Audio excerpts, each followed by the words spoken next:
Hey, how's it going? Sebastian Cruz here, head coach at the Elite Physique Academy. Welcome to today's video. We're back to Donut Week, episode 2.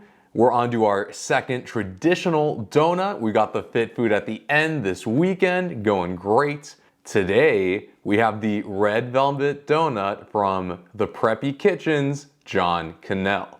Now we're gonna do the same thing we do for all our foods here. We're gonna take a look at John's recipe and see if it's reasonable for the calories. And then we're gonna decide, is John a calorie king, being reasonable with the calories, or is he a calorie crook and being way too excessive with sugars and fats and added calories? We're gonna find out, so let's get in this video and see for ourselves. Hey, you're watching Preppy Kitchen, where I, John Cannell, teach you how to make delicious homemade dishes to share with your family and friends.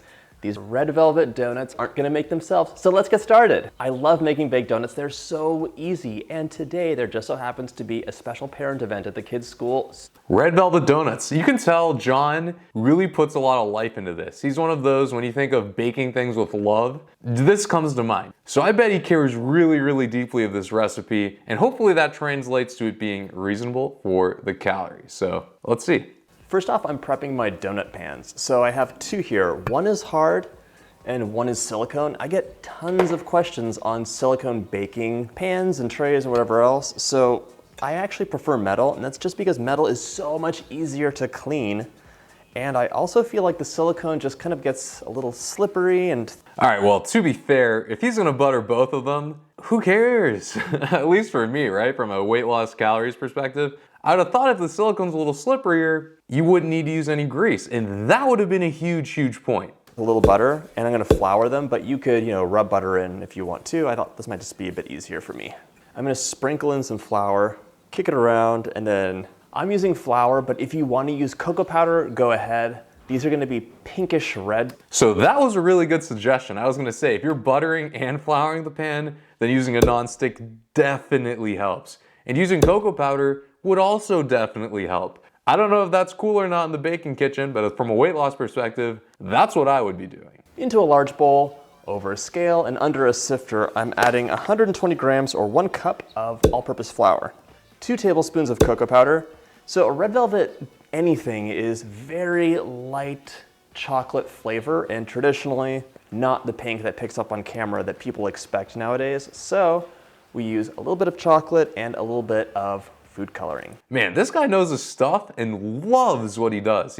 So I'm a huge fan of his content and why we're watching his video today. Spoon of baking powder, it's our leavening agent, a little 1/4 teaspoon of salt, and I'm adding in 3/4 of a cup of brown sugar, and I'm using a light brown. All right, sift it out.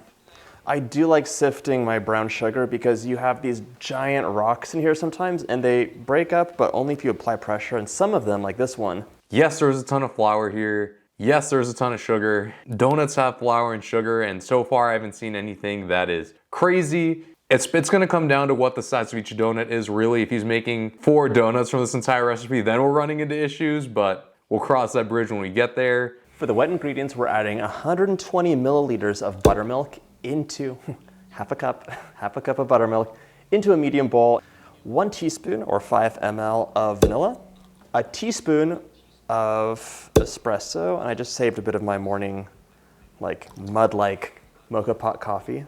I need 3 tablespoons of melted butter. So far, I'm actually kind of pleased. That said, we still have a potential fry, and we still have a potential ice and glaze on top. So far with this donut base, nothing too crazy, honestly. What happens is that if your butter isn't completely mixed in for some of these recipes like this, you'll get little pools of butter that melt in the oven, and you get like pockmarked donuts or cakes. And I'm gonna add some food coloring to my wet ingredients because I don't wanna add it at the very end and like mix. You don't wanna wake that gluten up too much. Say what you want about colors, food coloring. Very smart way to really make a dish or a dessert more exciting without adding any calories. Something to keep in mind if that means something to you. All right, in you go. Now let's mix that up together. The cocoa powder is gonna darken things up considerably too. There we go. A piping bag, I find, is the easiest way to get the batter in there with good control and less mess. I'm gonna spoon this piping bag full.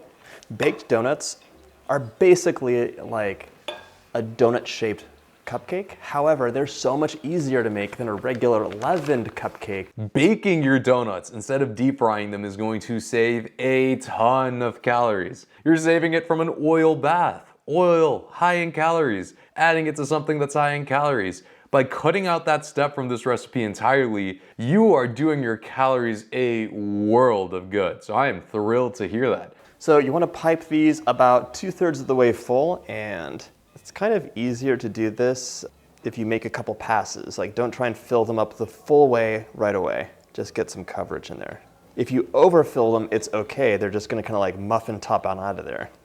Those are all filled up nicely. Now, I have just a little batter left for this other one. It was unfortunately a smaller recipe, which I guess is fair considering how relatively little of each ingredient he used. He's already saved himself a ton of calories from baking, so I'm excited to see how these come together. What I will do is make one cupcake that I add a lot of food coloring to, and that's gonna be for my crumble on top.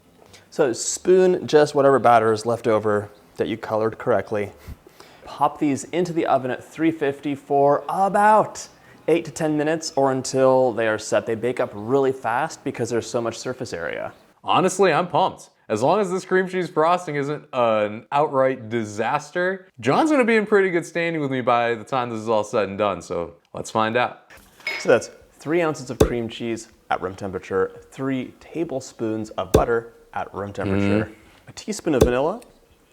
So let's start giving this a whiz. All right, so that's a very, very fatty icing topping. So in retrospect, I'm really glad his donuts didn't have a crazy amount inside of them because it's gonna get made up for here on the icing on top. So good balance for him.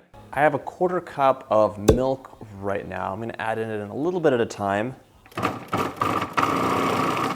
Now I can start adding the sugar in. You're using about 2 cups or I think 200 grams-ish of powdered sugar here. Dang, 200 grams. All right, that's probably the first unreasonable thing we've seen. It's gonna take him down a peg. Because again, this is for 7 donuts, 200 grams of sugar. Seems a little egregious to me. You can add more or less. It really depends on how sweet you want this and how thick you want it. Well, take a look at the... Do not add more. You do not need more. That is a ton of sugar. If anything, I'd recommend adding a lot less. Trust me on this. That's good. Here you can see the frosting is a bit looser and it's just falling off of the spatula, which is what I want. Now we can transfer the glaze to a bowl and get to dipping. All right, let's see how these release, and if they don't, I'm gonna kind of like carefully take them out. So if you have baking spray, it actually works a little bit better, especially for the donut pans. These guys are gonna cool. Bang, even John knows. John knows about the non-stick. Really a lifesaver when it comes to cooking things with less calories, and it makes sure things don't get stuck. My one cupcake that's deep red is out of the oven, and I'm just gonna grate it. And you don't have to, you could crumble it in your fingers, but grating it's a good way to get some uniform crumbs there too. Let's get to assembling. Take your donut, dip it in, and you wanna dip. Let's be real, that cheeky cupcake bite from what was left over. If you ever cook something, you know that's going on behind the scenes. Super important. A great sign of a great recipe. Shake it around a little bit. Pull it out, give it a second, then place. Once you do that, we can add just a sprinkle of crumbs on top. The crumbs are, of course, optional. You could have just made more donuts. Dip it in and repeat the process. Oh my God. All right, that's the recipe. I am relieved he didn't even come close to using all that frosting. Seems like he was saving it for something else. Overall, love the video, great content, and I thought it was pretty reasonable. And when it comes to pros and cons, obviously cons, it's a donut. There is no human need for that much butter, sugar, powdered sugar, cream cheese, all that stuff. It's all discretionary calories. When you're talking about the good things, he made this in a way that didn't make me want to just pull my hair out. He baked it, first of all, saved a whole deep fry and tons of oil. He kept the portions really reasonable with the donuts. And also, when it came to just the use of each ingredient, outside of the sugar and the icing, everything was pretty reasonable. Overall, John Cannell, Calorie King. Thank you, Preppy Kitchen. This was fun to review. And thank you for keeping your calories under control. I'm gonna wrap it up there. Day 2 of Donut Week is in the books. Thank you for watching. This was a lot of fun. And remember, next week we have the wrap up, the conclusion, and that's our fit donut. So get excited for that. Like the video if you like this sort of reaction series. Always trying to react to videos that are helpful. So if you have any ideas, comment down below. Thanks for tuning in. See you guys next time.